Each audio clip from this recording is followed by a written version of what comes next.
Hi everyone, it's Nikki Gordon-Bloomfield here. Welcome to another Transport Evolved Thought of the Day. I'm sorry there wasn't one yesterday. There wasn't one due to things being out of my control, and there nearly wasn't one today, but I am determined to get you a Thought of the Day today. So I'm just about to head out the door for a pre-existing appointment, but I thought I'd record one quickly. And today I want to talk to you about the Chevrolet Bolt EV. Now, we've known for some time that the Chevrolet Bolt EV is going to be priced at $37,500 roughly when it launches. But we found out yesterday, late in the day, that GM has announced a leasing program for the state of California with a headline price of $309 per month leasing, with zero down. And my question to you is this: is that good value for money?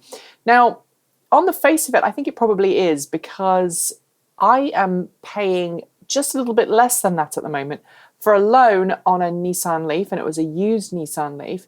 A little bit more than that, you could be having a brand new Chevy Bolt EV. I'd be interested to see how this plays out with Tesla as well, because I'm not sure that Tesla can meet those kind of figures with the Model 3, at least initially. I'm not sure Tesla wants to. That's the other point that I'm thinking about here. Headline lease deals, obviously there's a lot of fine print. There's a limitation on the number of miles you can drive. And you have to, those figures will go up or down depending on what you're doing. So I'm interested to know what you think. Leave your thoughts in the comments below. And also, I want you to tell me what you think about the fact that GM has kind of backpedaled a little bit on the whole nationwide launch for the Chevy Bolt EV.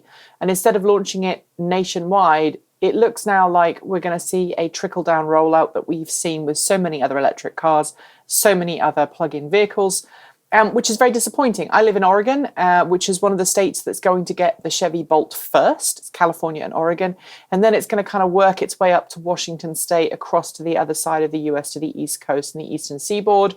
But the fact of the matter is, if you live in between the East and West Coasts, you're not likely to see the Chevy Bolt until next year, maybe even the year after, depending on demand and how many Chevy makes, etc., etc., etc. Now, if we tie this in with a letter that GM has sent with other automobile manufacturers to the White House, asking for the air pollution and economy ratings to be done away with or relaxed so that they don't have to meet such strict emissions targets, and complaining about nobody wants to buy electric cars.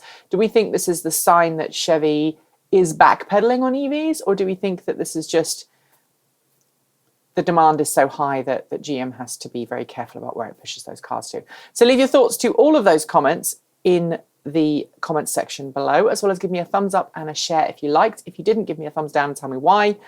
I will probably not see you tomorrow. If I do have time to do a thought of the day, I will. And I forgot to say on Transport Evolved News last week, there won't be a show this week because it's Thanksgiving.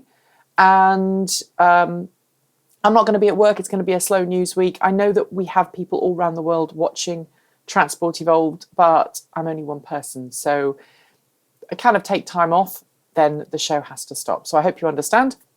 And I will be back very soon. Until then, thanks for watching and keep evolving.